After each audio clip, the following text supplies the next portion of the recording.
In today's video, we're talking about the GameCube controller pre-order madness. SNES mouse support might actually be coming to Nintendo Switch Online. Borderlands 4 got a new creator's voice for Nintendo Switch 2. GTA4 Remastered might be coming later this year. There's a rumor about that. Persona 5 The Phantom X is being teased for a release in the West and on console. Hogwarts Legacy does indeed have an upgrade path. That was a major one. People were upset about having to rebuy the full game. Well, there actually is going to be an upgrade path for that.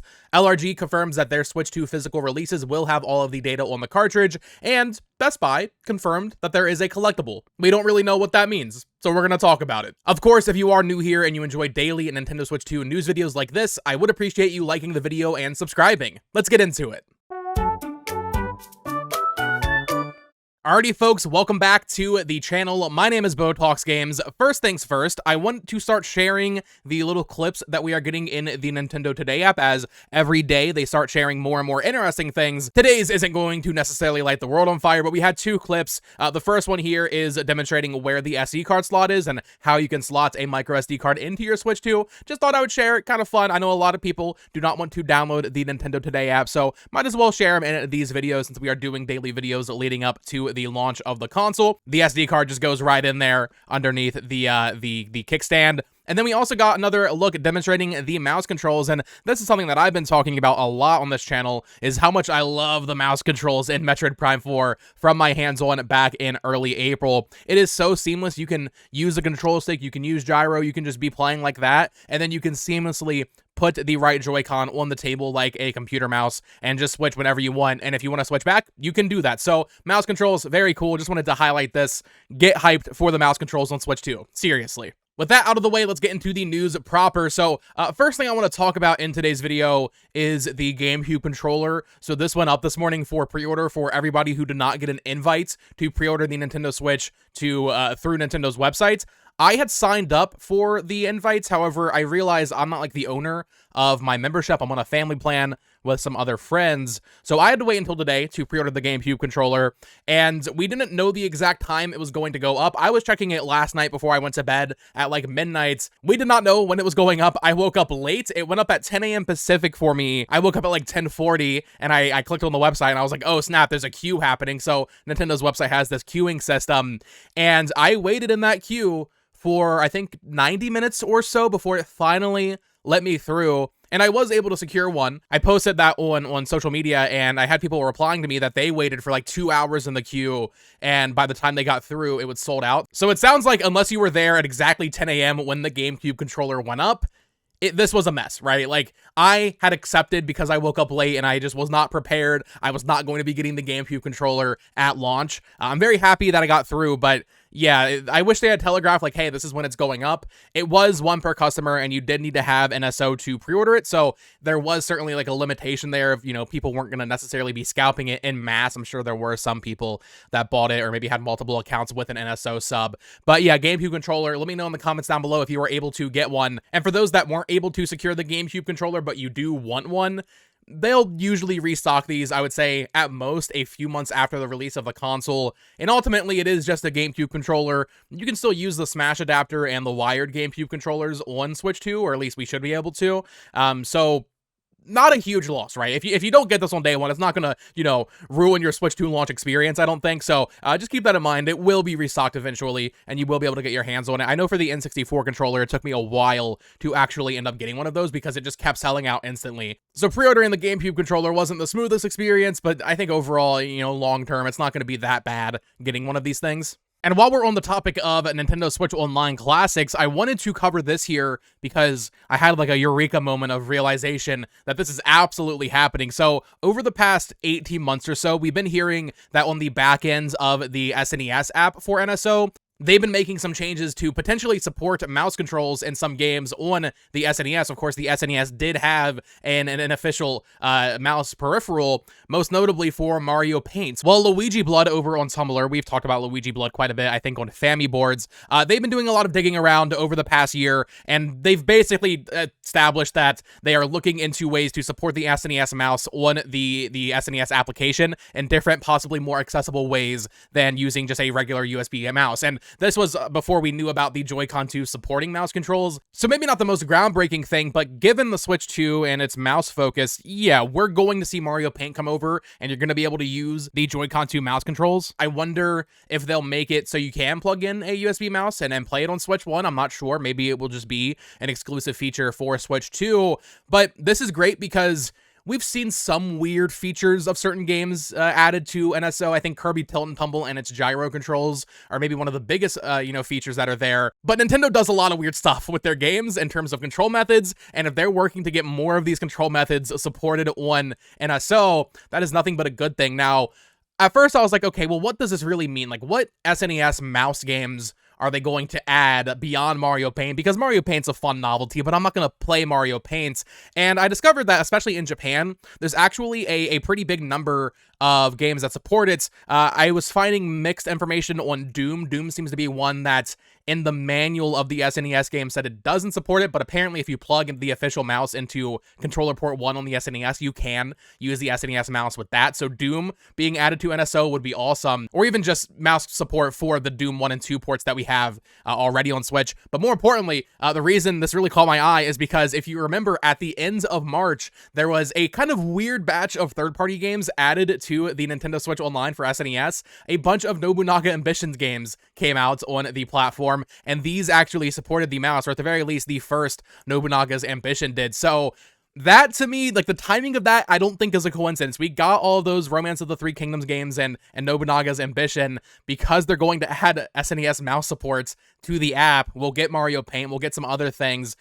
Civilization is one that could absolutely benefit from this. So, yeah, I think this is a slam dunk. We're going to get SNES mouse support probably later this year, maybe in like a September Direct, so they announce it, and then what would be really cool is, even though, yes, you can use the Switch 2 Joy-Con, what if they sold, like, a new wireless version of the SNES mouse? I don't know. I'm too NSO controller brained. I want more cool, updated versions of old Nintendo control methods sold on NSO. But yeah, great news. More games coming to NSO, presumably in the near future. Not too much to say on this one, but it is Tuesday, which means we got a new creator's voice. Nintendo's still blue balling us on this Hyrule Warriors one. I wish they had just said, like, okay, this is going to be the order these all release in, but we got a creator's voice from Gearbox for Borderlands 4 on Nintendo Switch, just talking about how excited they are to work with the hardware. They were talking about how it's great that they can just kind of go all out on a Nintendo platform with Borderlands 4, which is nice. I was surprised to not get a release date with this creator's voice. I mentioned that, I think, like a week ago, like, okay, maybe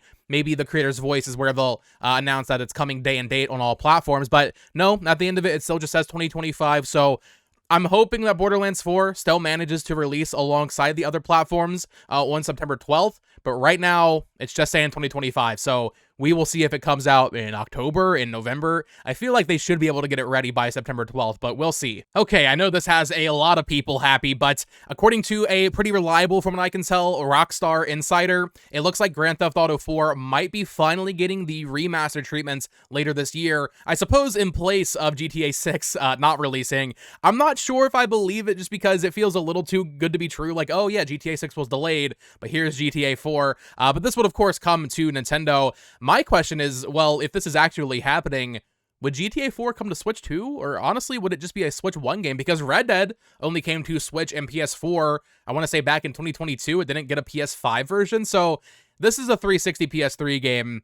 Do they even bother making a Switch 2 version, or do they just put it on Switch 1? I'd be curious to see, but this is, according to Tez, the long-anticipated GTA 4 port appears to be in development for current-gen consoles per his source. He believes that Max Payne 3 will follow after. That kind of makes sense. Remedy is doing a remake of Max Payne 1 and 2, so after that, get Max Payne 3 going. But he says here that someone at Rockstar hinted at the GTA 4 ports, and by now it should have gone up at least a year in development. We may end up seeing it drop later this year, and it's one more reason in addition to existing reasons. The LCPP mod was taken down. I'm guessing that's a mod for GTA 4 that Rockstar took down. If they still follow their plan laid out from the pandemic days, they'll do a Max Payne 3 port after 4, so that is an opportunity to do a bundle or a definitive edition, Max Payne 1 and 2 remakes, and a Max Payne 3 port. So, yeah, it sounds like from pretty reliable GTA insider that we might be getting GTA 4 Remastered this year. That'd be pretty cool for me. I I'm not like a huge GTA fan, but, you know, growing up, I messed around a lot with San Andreas, but especially 4 because my older brother had it on 360. So my most played GTA is GTA 4, and it would be nice to go back and actually, you know, play through the story. When I was a kid, I would just run around shooting people. You know, I didn't actually do the story. So GTA 4, one of those things where it just kind of feels like it makes sense, similar to like an Oblivion or a Fallout 3 or New Vegas ports. So eventually, I think it will happen.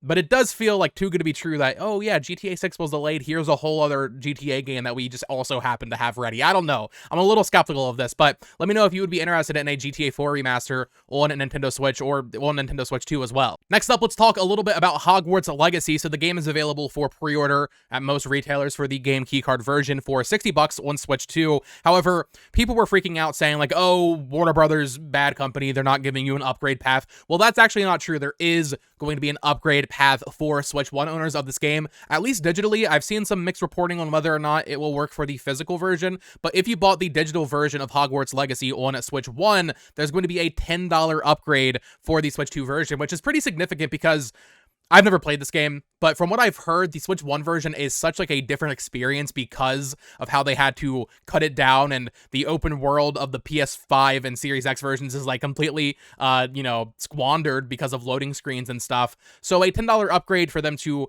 give you this new version of the game that gives you that, you know, one par console experience with the other versions, on top of all the new features, you know, mouse controls, gyro, stuff like that.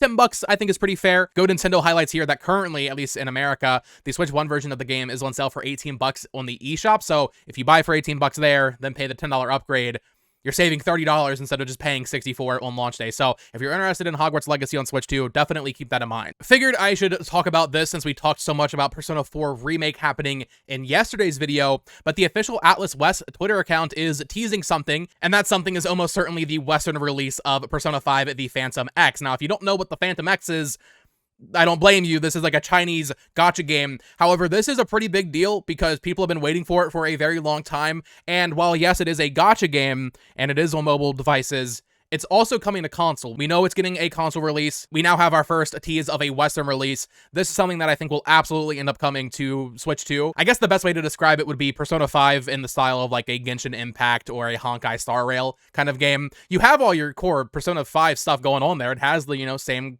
flashy UI and combat. It just has gacha, I presume for character summons or something like that. But yeah, this might be one of Sega and Atlus's bigger releases later this year. If we're talking about an Xbox June showcase, it's funny, people in my Discord server were talking about this, and it's totally true. A few years back, they had revealed, I think it was Persona 3 Reload and Persona 5 Tactica in an Xbox showcase, as well as Metaphor. Now we might be looking at another Xbox showcase that announces Persona 4 Remake, if the rumors are true, as well as the Western and console versions of Persona 5 The Phantom X, and maybe a tease for Persona 6. I don't know, man. I feel like Persona 6 has to be happening here soon, but this is something that I imagine would come to Nintendo in some way, shape, or form eventually, so I just wanted to highlight it.